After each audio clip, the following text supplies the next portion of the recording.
Mpendwa mtazamaji, tarehe 15 ya mwezi wa 3, karibu katika tafakari ya neno la Mwenyezi Mungu. Tunalipata katika Injili ya Mathayo sura ya 5 aya ya 43 hadi 48. Yesu anawaambia wanafunzi wake kwamba imeandikwa katika kitabu cha Mambo ya Walawi sura ya 19 aya ya 18, umpende jirani yako na umchukie adui yako. Anatoa amri mpya kwamba kuanzia sasa wale wote ambao ni wafuasi wake watatembea katika amri hii: wapendeni adui zenu na muwaombee wale wanaowaudhi. Adui ni nani katika shule hii ya Yesu ya kuweza kumpenda? Adui ni mtu ambaye ameumbwa na Mwenyezi Mungu, ambaye anakutendea mabaya dhidi yako na anakuudhi na kukudhi yake na kuweza kukuonea.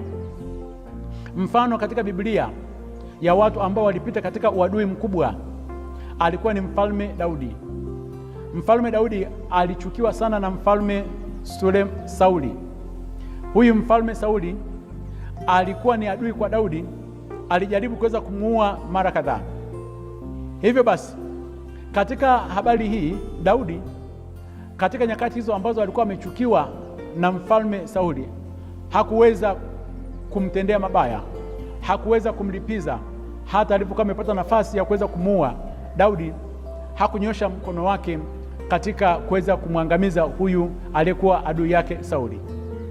Yesu anaposema tuweze kumpenda adui ambaye anakuja katika maisha yetu, ana maana gani? Kumpenda adui ni kutambua utu wa Mwenyezi Mungu ambao ameweka kwa huyu mtu ambaye ananitendea mabaya. Kumpenda adui ni kumwachilia, yaani kumwachilia yeye na baadaye kuweza kuachilia hasira, kuachilia maumivu ambayo yamesababishwa na huyu mtu aliyenitendea mabaya. Kumpenda adui ni kukabiliana na chuki na hasira kwa yule adui, kwamba badala ya kuweza kulipiza kisasi, ninaamua kuchagua amani, ninaamua kumtendea mema. Adui anapokuja katika maisha yangu au anapokuja katika maisha yako, amebeba kitu gani? Adui aweza kubeba mambo yafuatayo. Ya kwanza, adui aweza kuwa ni mlango wako wa kupitia kule Mungu anakotaka uweze kufika.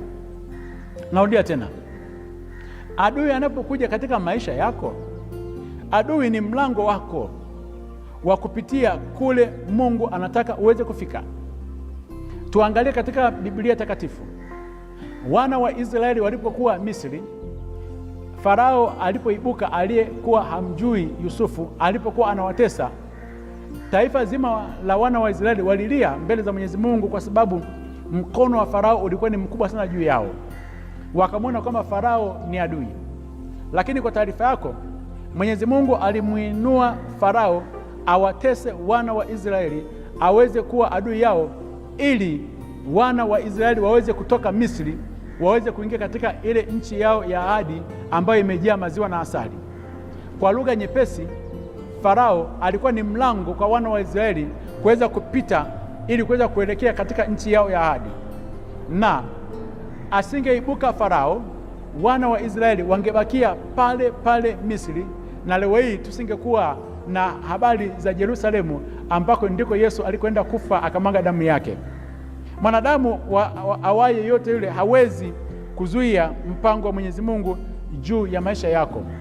Hivyo basi, mtu yeyote anapokuja katika swala zima la maisha yako ambao unamwona kama ni adui, mchukulie katika mtizamo ambao ni chanya, kwamba huyu mtu Mwenyezi Mungu amemruhusu aweze kuwa ni mlango kwako. Na hadi sasa umefika mahali ulipo hapo kwa sababu kuna mtu mmoja alikuwa ameibuka juu yako. Kuna mtu mmoja katika mazingira ya nyumbani kwenu mlimwona kwamba ni adui, kwamba anawaloga, mlimwona kwamba anawafanya mambo mabaya. Ndio maana basi sasa ukaondoka, umefika hapo. Huyo mtu amekuwa ni mlango kwako mahali ambapo umefikia. Mwenyezi Mungu amekuruhusu ufike mahali hapo ulipo kwa sababu ya yule mtu uliokuwa unamwona kwamba ni adui kwako. Adui pia anapokuja katika safari ya maisha yako ni ishara kwamba Mwenyezi Mungu amekubariki. Narudia tena, adui ni ishara kuwa Mwenyezi Mungu amekubariki. Unapopata mashambulizi ya maisha, unashambuliwa si kwa sababu wewe ulivyo, unashambuliwa kwa sababu ya kile ambacho umekibeba. Unashambuliwa kwa kile ambacho uko nacho ndani mwako.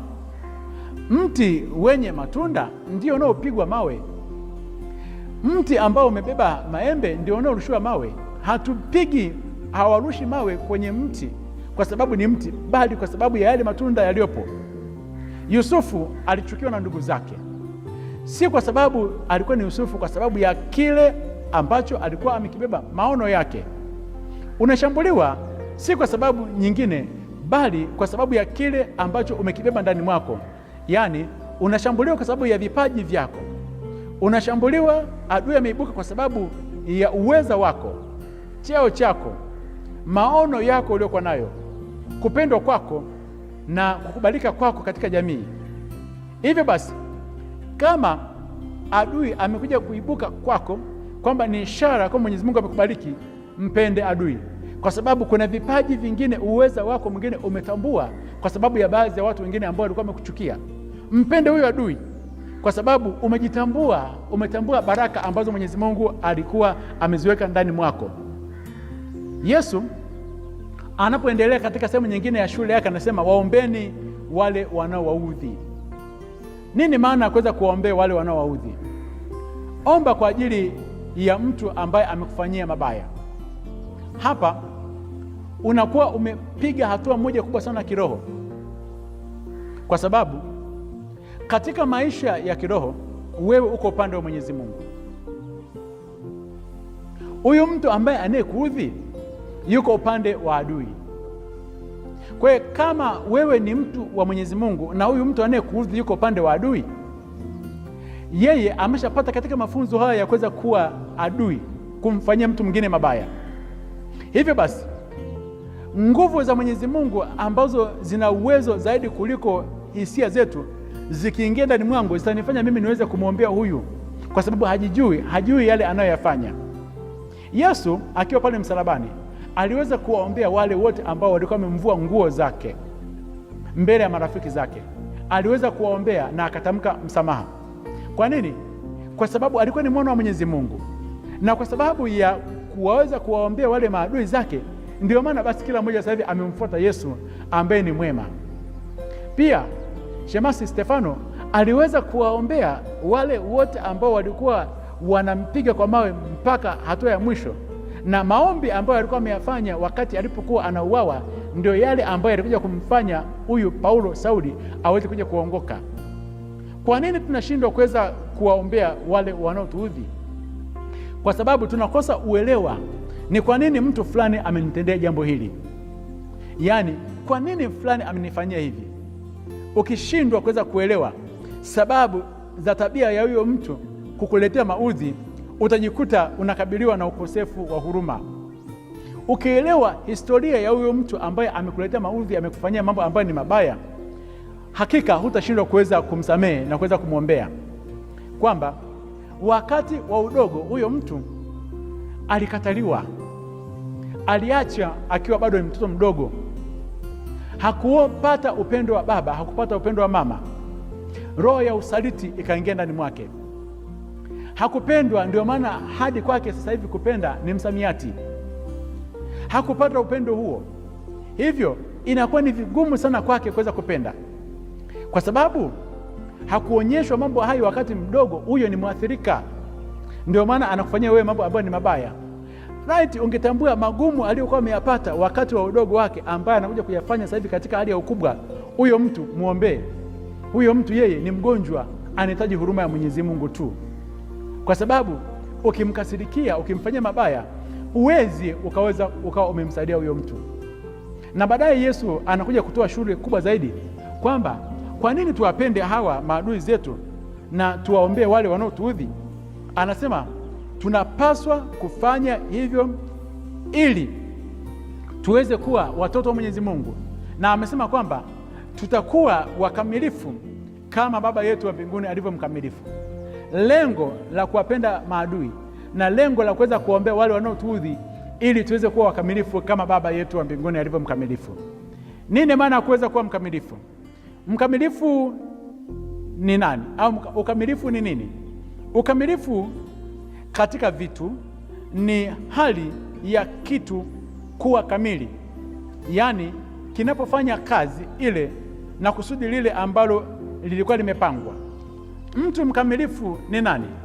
Mtu mkamilifu ni yule ambaye anatambua kusudi ambalo ameumbwa nalo na akaletwa hapa duniani. Narudia tena, yule mtu ambaye ametambua kusudi la Mwenyezi Mungu la kuweza kumleta hapa duniani na akasimama katika kusudi la Mwenyezi Mungu la yeye kuja hapa duniani, huyo ndiye mkamilifu.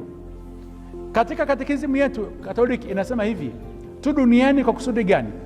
Tuko duniani katika mambo manne. Ya kwanza, tumjue Mwenyezi Mungu. Ya pili, tumpende Mwenyezi Mungu. Ya tatu, tumtumikie, na baada ya kuweza kumtumikia, la nne, tuweze kufika mbinguni. Kwa hiyo katika mambo makubwa zaidi baada ya kuweza kumjua Mwenyezi Mungu, la pili ni kuweza kumpenda. Kwa hiyo tunampenda Mwenyezi Mungu na kuweza kuwapenda watu wengine ambao wako hapa duniani. Na ukifuatilia sana kwamba kila mwanadamu anaishi hapa duniani ni matokeo ya upendo. Matokeo ya upendo ya baba na mama ndio yametufanya tuweze kuwa hivi. Walipendana. Kwa hiyo kama sisi ni matokeo ya upendo, maana yake upendo uko ndani mwetu. Chuki na hasira na visasi havipaswi kuweza kuwa ndani mwetu. Kusudi la Mwenyezi Mungu la kuleta hapa duniani ilikuwa ni kupenda, kumpenda yeye na kupendana sisi wenyewe kwa wenyewe. Ukitambua hilo, maana yake wewe ni mkamilifu. Kuwapenda adui zetu ni kutimiza kusudi la Mwenyezi Mungu ambalo ametuleta hapa duniani, yaani tunakuwa wakamilifu. Kuwaombea wale wanaotuudhi ni kutimiza kusudi la Mwenyezi Mungu ambalo ametuleta hapa duniani. Sikiliza, kulipa kisasi sio kusudi la Mwenyezi Mungu aliyekuleta hapa duniani. Usije ukalipa kisasi hata mara moja. Kisasi si kazi yako. Warumi sura ya 12 aya 19 imesema kisasi, mpendwa, ni juu ya Mwenyezi Mungu.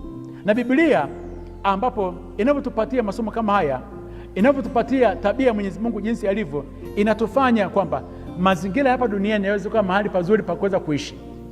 Mpende adui yako kwa sababu Mwenyezi Mungu amemruhusu ili aweze kukufanya upite ufikie mahali ulipo na kwamba wewe umebarikiwa. Muombee yule anayekuudhi kwa sababu ukijua historia ya mazingira yake aliyotoka, huyo mtu ni mgonjwa, anahitaji tu katika swala zima la maombi. Na vile vile pia uwe mkamilifu kama Baba yetu wa mbinguni alivyo mkamilifu. Akubariki na kulinda Mungu Mwenyezi, Baba na Mwana na Roho Mtakatifu. Amina.